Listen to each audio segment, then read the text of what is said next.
In today's video, I'm going to teach you how to attach an Excel file in PowerPoint 2010.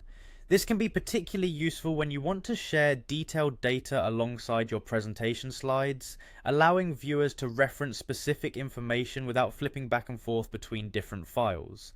So let's get started. First, you'll want to make sure you have PowerPoint open on your computer. If it's not already open, go ahead and launch it now. Once it's up and running, navigate to the PowerPoint presentation where you'd like to attach your Excel file. Opening it at this stage will ensure you're ready to seamlessly integrate the Excel data with your presentation. Now, locate the Insert tab in the ribbon at the top of your screen. Clicking on this tab will give you access to various elements that you can add to your slides, such as images, charts, and in our case, objects. Within the Insert tab, look for the text section. Here you'll see an option labeled Object. Click on it and a dialog box will pop up, providing you with several choices on how you can insert different types of content into your presentation. In the Object dialog box, you'll notice two main options, Create New and Create from File. For our purpose today, we're going to select Create from File. This step allows you to insert an existing Excel file directly into your PowerPoint slide. Next, you'll want to find the Browse button located right beside the empty Fill in Name box in the dialog. Click on Browse and a File Explorer window will appear.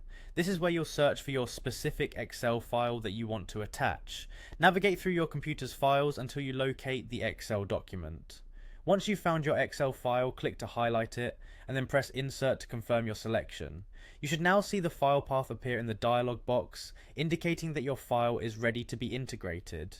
Before finalizing, there's one more key detail. You'll notice a checkbox that says Display as Icon. Checking this box ensures that your Excel file appears as an icon within the slide, making it both neat and accessible. This is especially helpful in maintaining a clean look for your presentation while still including the necessary detailed data with just a click on the icon. Lastly, click on the OK button to complete the process. PowerPoint will now embed your Excel file as an icon on your selected slide. This lets you double click it during your presentation to open the Excel document, providing an interactive and dynamic way to convey your data. And that's it. You have successfully attached an Excel file in PowerPoint 2010. You can now proceed with your presentation, knowing you've efficiently integrated your spreadsheet data. Thanks for watching, and don't forget to subscribe for more helpful tutorials.